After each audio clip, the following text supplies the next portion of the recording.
The royal hall of the Varelian Empire was built to make visitors feel small. Its ceiling stretched high like a painted sky, filled with glowing symbols of old victories and ancient bloodlines.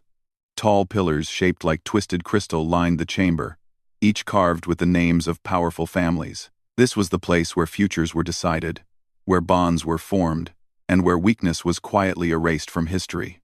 At the center of the hall stood Princess Liray. She was young, far younger than most who faced this ceremony. But tradition did not wait for comfort. Her posture was straight, her hands calm at her sides. But inside her chest, her heart beat fast. She had been standing there for hours, facing judgment from strangers who looked at her as if she were a broken tool. Liray was not ugly by her people's standards. Her skin shimmered softly with pale silver tones, her eyes glowed with quiet intelligence, and her movements were graceful. But the Varelians valued more than beauty. They valued dominance, strength, and rare genetic traits that promised powerful offspring. By those measures, Liray had always fallen short. One by one, the alien suitors approached. The first was a warlord from a neighboring system, his armor thick and scarred from battle. He circled Liray slowly, scanning her with a device that hummed softly. When the reading ended, his expression hardened. "Insufficient," he said flatly. Without bowing, he turned and walked away. A murmur rippled through the hall. The second suitor was a noble scholar, tall and sharp-eyed. He asked her a few formal questions, barely listening to her answers. After a brief pause, he shook his head. "She lacks the necessary traits," he declared. "The bloodline would weaken." He left without another word. More followed. Some were polite, others openly cold. A few did not even hide their disappointment. Each rejection cut deeper than the last.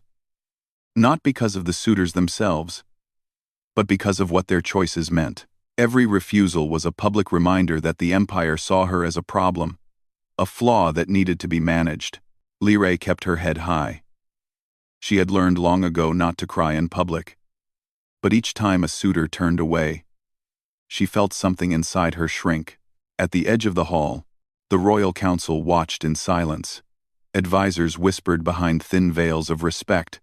Even her father, the emperor, sat rigid on his throne, his expression carefully controlled. He did not look at her for long. That hurt more than the rejection.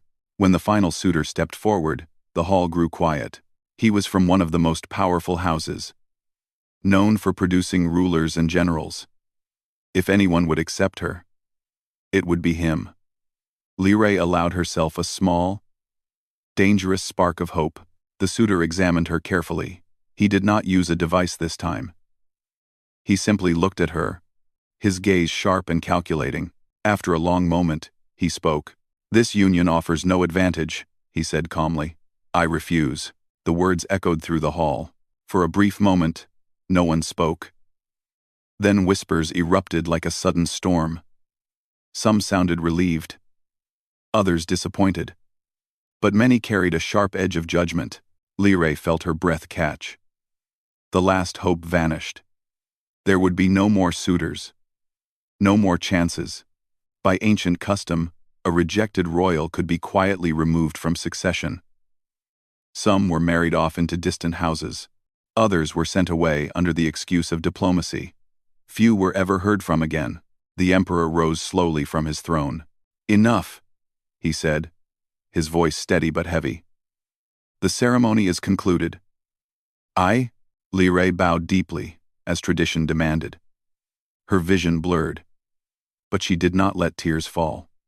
She turned to leave the center of the hall, every step feeling heavier than the last. That was when something unexpected happened. A soft sound broke through the noise of the court. A single footstep. Liray paused. So did everyone else. From the section reserved for minor delegates and observers, a figure moved forward. He was shorter than most in the hall, with no glowing skin or towering frame. His clothing was simple, marked with unfamiliar symbols. His face showed signs of age, not decay, but experience. He was human. Humans were a young species in galactic terms. They had only recently joined interstellar politics.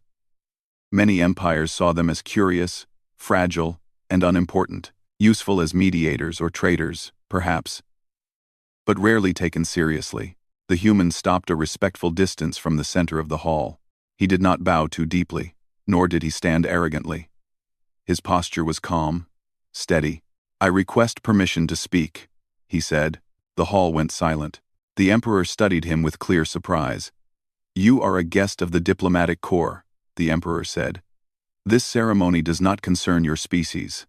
"I understand," the human replied evenly. "But I wish to formally step forward." A wave of disbelief swept through the court. Liray turned slowly to look at him. Her eyes widened slightly. No one had ever stepped forward for her before. "Not like this. You?" One noble scoffed. "A human?" Another laughed openly. "Does he even understand what he is offering?"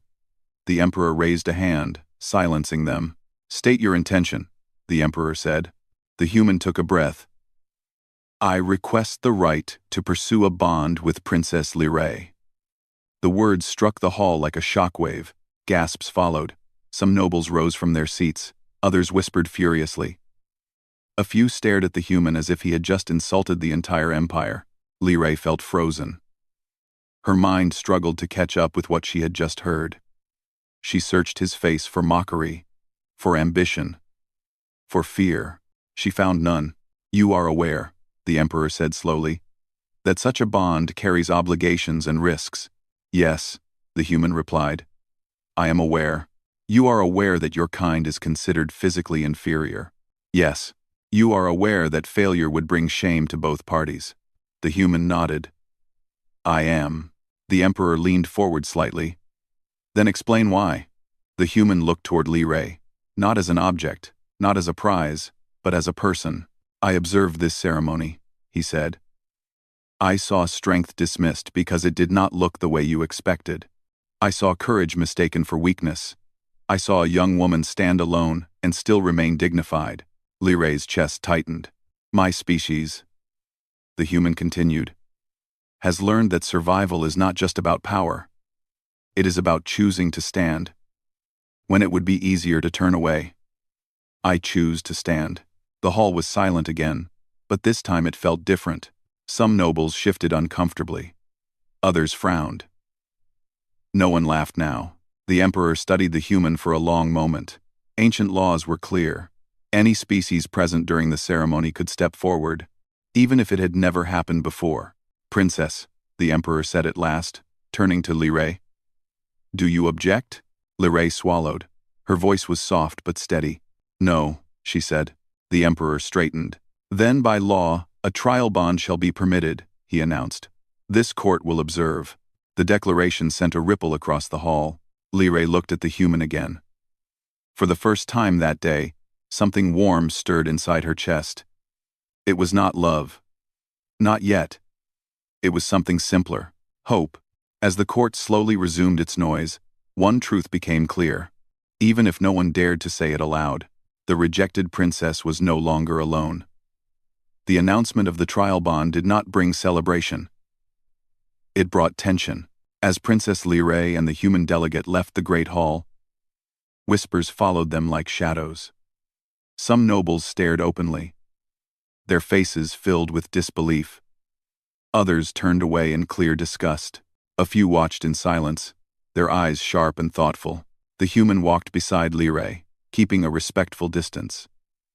He did not try to speak to her yet. He sensed the weight she carried and allowed her space. That alone surprised her. They were guided through long corridors of crystal and light, watched by silent guards. The palace felt colder now, as if the walls themselves disapproved of what had just happened. Finally, they were led into a quiet chamber reserved for diplomatic guests. The doors closed behind them with a low hum.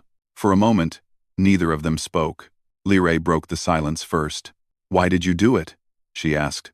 Her voice was calm, but her hands trembled slightly. She had been rejected so many times that hope felt dangerous. She needed to understand. The human turned to face her. Up close, she noticed small details.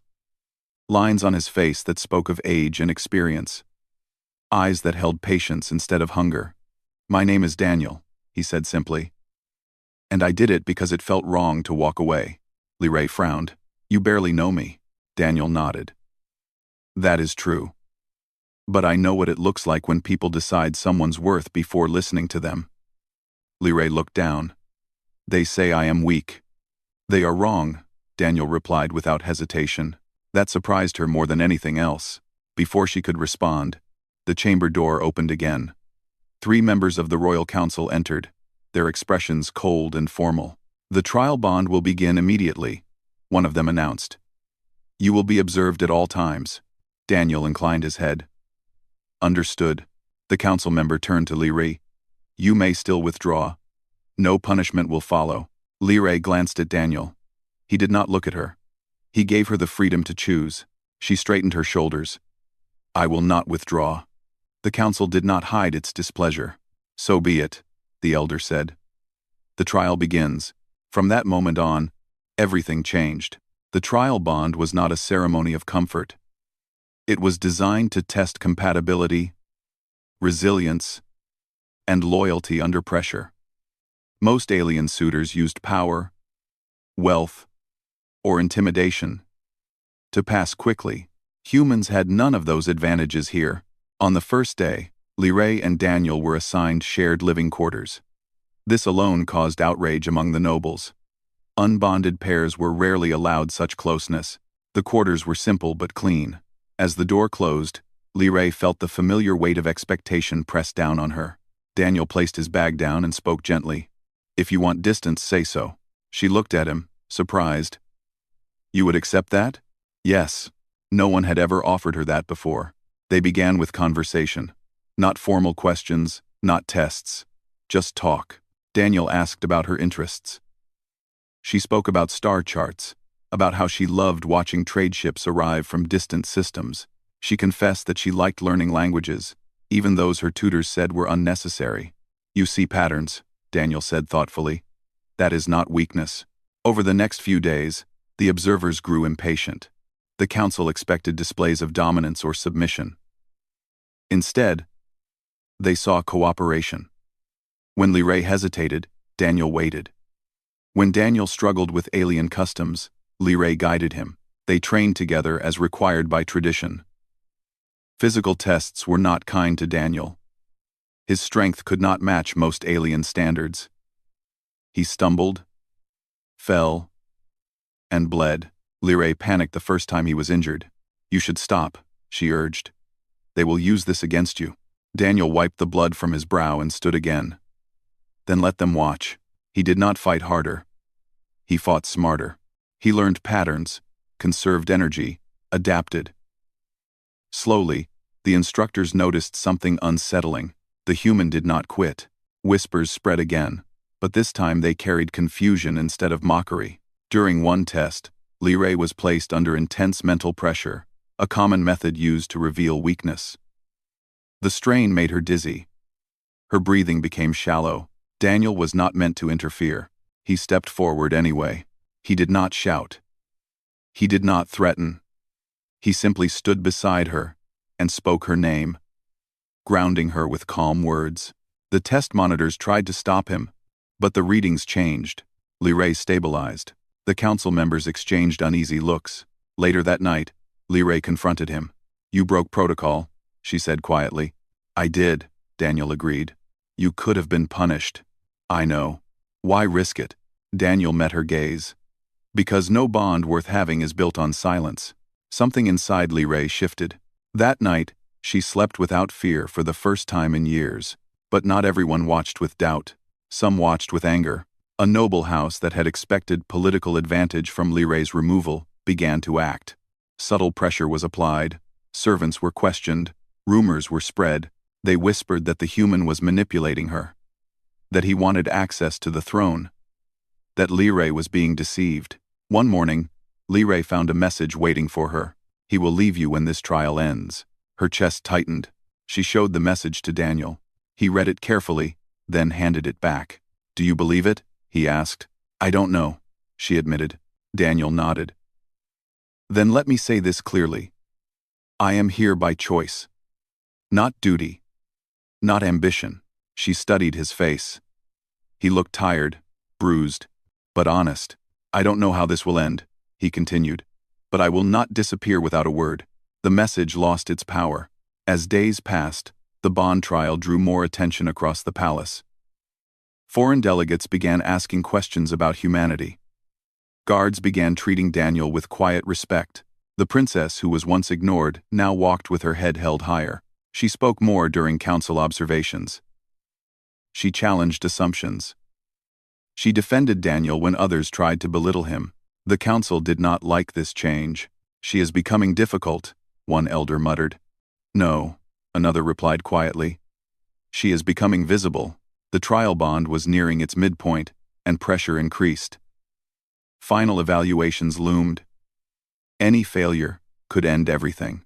One evening, Liray and Daniel stood on a balcony overlooking the city lights. The empire looked different from above. Smaller. Less cruel. "They still expect us to fail," Liray said. Daniel rested his hands on the railing. "They are afraid." "Of you?" "Of what choice represents," he said. "When someone chooses freely, power loses its grip." Liray looked at him. Really looked at him. For the first time, she realized something important. Even if the trial ended tomorrow, she was no longer the same person who had stood alone in the Great Hall. She had been chosen, and that choice was already changing the empire. The closer the trial bond moved toward its final phase, the heavier the palace atmosphere became. Princess Liray felt it in the way conversations stopped when she entered a room. She felt it in the tighter guard rotations, the extra observers assigned to her and Daniel, and the way the council members spoke with polite smiles that never reached their eyes. The empire was watching now. Not with curiosity, but with concern. A human was not supposed to last this long. Daniel noticed the change as well. He said little about it, but he adjusted his habits. He stayed alert, avoided isolated corridors, and made sure Liray was never alone during official activities, not out of fear, but awareness. The trial bond entered its most difficult stage, public evaluation. This stage was designed to break weak pairs. They were tested in leadership simulations, crisis response, and moral judgment. The empire believed true rulers revealed themselves under pressure. For alien suitors, this usually meant dominance and control. For Liray and Daniel, it meant something else entirely. The first public test involved a simulated colony failure. Food shortages, civil unrest, limited time. Alien evaluators watched closely. Liray was expected to hesitate. She always had before. Instead, she stepped forward. She listened to every report, then divided responsibility calmly. Daniel did not speak over her. He supported her decisions, offering quiet suggestions when asked. They stabilized the situation faster than expected. Observers exchanged uneasy glances. "That was efficient," one muttered. The next test was worse. They were separated. Liray was placed in a chamber where advisors challenged her authority, questioning her worth, her bond, and her future. Every word was designed to reopen old wounds. Daniel was placed under physical and psychological strain, pushed beyond human comfort, tested for endurance. The empire expected cracks. Daniel endured without complaint. When his strength failed, his resolve did not. He focused on breathing, on memory, on purpose. Liray nearly broke. Voices surrounded her, cold and familiar. "You were rejected. You are a mistake. You will bring ruin." Her hands shook, her vision blurred. Then she remembered the balcony, the quiet strength beside her, the choice that had already changed her. She straightened. "I was rejected," she said aloud, "and I am still standing." The room fell silent. When the pair reunited, neither spoke. They did not need to. But their success created a problem. Certain noble houses could no longer ignore the danger. If Liray completed the bond, old power structures would weaken, traditions would be questioned, control would slip. So they acted. It began subtly. A report was altered. A guard was reassigned. A corridor was left unmonitored. One night, as Liray returned from a late evaluation, the lights along her path dimmed unexpectedly. She slowed. Something felt wrong. Before she could turn back, figures stepped from the shadows. Not guards, not officials. Mercenaries. Their weapons hummed softly. "This does not concern you," one said coldly. "You were never meant to finish this trial." Liray's heart raced, but she did not scream. She raised her chin. "You will answer for this." They moved forward. A sharp sound echoed down the corridor. "Stop." Daniel stepped into the light. He had followed at a distance, trusting instinct over instruction. The mercenaries laughed. "A human," one sneered. "Move aside." Daniel did not. He placed himself between them and Liray. He did not threaten. He did not boast. "You will leave," he said simply. Weapons raised. Daniel knew he could not overpower them. He did not try. He used space. Timing. Surprise. When the first mercenary lunged, Daniel moved just enough. The attacker stumbled, crashing into the wall. Daniel struck fast, targeting joints, disabling rather than destroying. Another rushed him. Daniel was hit. Hard. Pain exploded across his side. He stayed upright. Liray watched in horror and awe. Daniel fought not with rage, but purpose. Guards finally arrived, alerted by the noise. The mercenaries fled. Daniel collapsed to one knee. Liray caught him. "You're hurt," she whispered. "I'm fine," he said, clearly not fine. The incident shook the palace. An investigation followed, but no noble house was officially blamed. Politics buried the truth. But the message was clear. The bond was no longer just controversial. It was dangerous. The council summoned Liray the next day. They spoke of safety, of reputation, of tradition. They offered her a way out: end the trial, preserve dignity, remove risk. Liray listened quietly. Then she spoke. "You tested me my entire life," she said. "You measured me and found me lacking. Yet when I stood strong, you feared what I became." The council chamber fell silent. "This bond did not weaken me," she continued. "It revealed me." They warned her again. She refused again. When Daniel learned of the meeting, he said nothing at first. Then he bowed his head. "If you wish to end this," he said softly, "I will understand." Liray stepped closer. "I will not," she said. "But I need to know something." "Yes? Will you stand with me, even if this costs you everything?" Daniel met her gaze. "I already am." The final test approached. It was called the mirror judgment. Both partners would face a truth about themselves revealed through advanced neural reflection. Many bonds failed here. Secrets surfaced. Fear overwhelmed. The chamber was cold and quiet. Liray entered first. The mirror activated. She saw herself as the Empire saw her. Small, rejected, alone. Her breath faltered. Then the image shifted. She saw herself standing beside Daniel. Speaking. Leading. Choosing. She did not look away. Daniel's turn came. The mirror showed him failure. Loss. Regret. Every moment he had stood alone in his own life. Then it showed him walking forward anyway. He smiled faintly. The observers watched in stunned silence as both emerged unchanged. No collapse. No denial. Only clarity. The Empire had expected weakness. Instead, it saw something far more unsettling. A human who would not break, and a princess who no longer bowed. As the trial entered its final days, whispers spread beyond the palace, beyond the Empire. Other species were paying attention. Something ancient was shifting. And for the first time, the Varelian Empire realized the truth it had tried to ignore. The rejected princess was becoming a leader, and the human beside her was not a liability. He was the reason she stood unafraid. Princess Liray stood in the great hall once more, not as a rejected girl, but as someone who had endured and grown. The human, Daniel, stood beside her, calm and resolute, his posture showing no fear.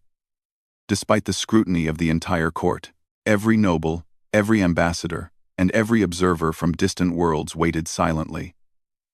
Their whispers had turned into heavy anticipation. The Empire had expected failure. They were about to witness something they could not have predicted. The Emperor leaned forward on his throne, his expression unreadable. "The trial bond is concluded," he announced. "We shall hear the declaration of the pair who faced these challenges." Liray's chest rose and fell steadily. She had rehearsed her words in her mind, but nothing could have fully prepared her for this moment. She glanced at Daniel. His eyes were steady, encouraging, and for the first time, she felt completely seen. She stepped forward, voice strong and clear. I have stood through judgment, tests, and threats. I have been measured and found lacking. Yet I am still here. Not because of fear, not because of obedience, but because of choice. I choose to complete this bond with Daniel not out of convenience or politics, but because he saw me as I am. Gasps rippled through the court. Some nobles whispered. Others openly frowned. Many could not understand how a human, a species considered weak and untested, could stand beside a princess with such strength. Daniel took a step forward. His voice was calm but carried weight. I did not come here for power or favor. I came because it was right. I came because Liray deserves to be chosen freely. And I chose her. No empire, no tradition, and no expectation could make me do otherwise. The hall fell silent. For the first time, no one dared to interrupt. The words hung in the air like a declaration of change. The emperor's eyes narrowed slightly. Your bond is unprecedented, he said carefully. A human has never been allowed to form a bond of this nature with a Varelian royal. The consequences are unknown. Thanks for watching. And Ignite 2000. Liray stepped closer to Daniel. And yet, here we stand. The bond is not measured by fear or tradition, but by trust, choice, and strength of will. That is something even the oldest laws cannot deny. For a long moment, silence reigned. Then, slowly, the court began to react, not all at once, but in hesitant waves. Some nobles looked away, embarrassed at their earlier disbelief. Others whispered among themselves, realizing that the human had proven a truth they had refused to see. Strength comes in many forms, not all of them measured by physical prowess or lineage. Outside the hall, the news spread quickly. Messengers carried the story across the empire. Faraway ambassadors noted the change in tone. The galaxy began to take notice of a human who had acted not out of conquest, but principle, and of a princess who had refused to be defined by rejection. Liray turned her gaze back to the emperor. Your Majesty, she said, this empire has long prized power above all else. But power without choice is empty. Today, we demonstrate that courage, integrity, and loyalty are true measures of strength. We ask for your recognition of this bond. The emperor studied her and Daniel. He could see the truth, though it pained him to admit it. After a long pause, he inclined his head slightly. So be it. The bond is recognized. May it endure. A hush fell over the hall before slowly giving way to polite applause, then louder recognition from some quarters. Liray allowed herself a small smile. She had been chosen, truly chosen, and she had done it on her own terms. But the moment was not just about her. It was about Daniel as well. He had stood firm, unwavering in the face of doubt and danger. He had faced hostility, sabotage, and tests designed to break him. Yet he remained, not for glory, not for reward, but because he understood the value of standing with someone who deserved to be seen. Later that evening, they walked together through the palace gardens. Soft lights illuminated the paths, and the air carried the scent of alien blossoms that glowed faintly in the dark. For a moment, the world felt peaceful, distant from the scrutiny and judgment of the court. Do you realize what you've done? Liray asked softly. Daniel shook his head. I've only done what was right. Quote, You've changed everything, she said. Not just for me, but for the Empire. They will never see humans the same way again. Daniel smiled faintly. I didn't come to change them. I came to choose you. The rest is just a consequence. She looked at him, truly looked at him, and felt the bond between them, not just the formal recognition, but the quiet, unspoken connection, forged through trials and choice.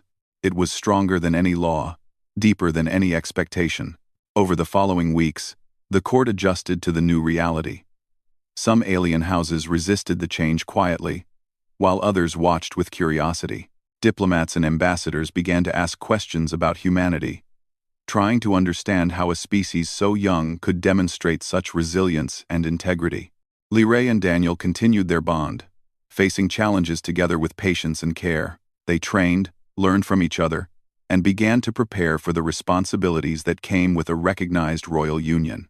The princess grew more confident, more assertive, more certain of her place in the empire and in the galaxy. Daniel continued to stand beside her, proving that humanity's strength lay not just in physical endurance, but in intelligence, loyalty, and moral courage. One day, as they watched the sunset over the crystalline city from a high balcony, Liray spoke quietly.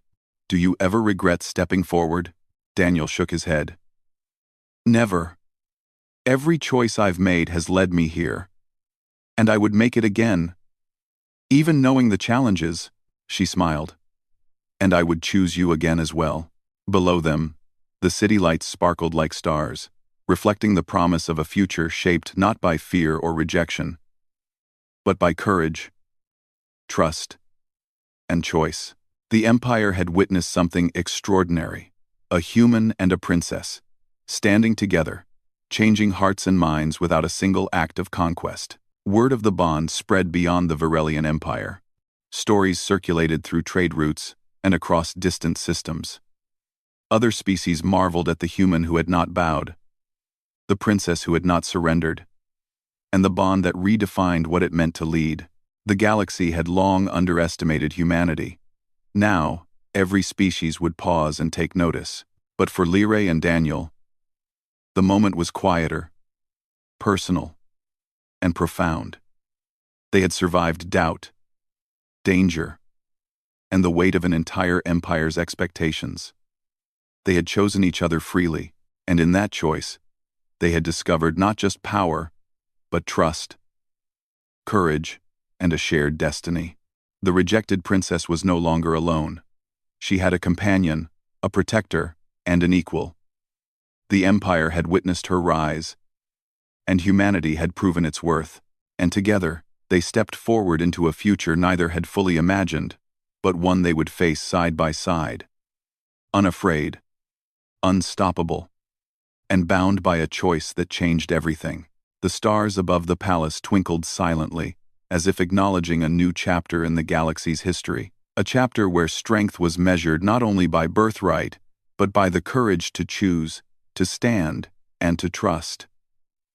And for the first time, Princess Liray and Daniel walked confidently into that chapter, knowing that whatever came next, they would face it together.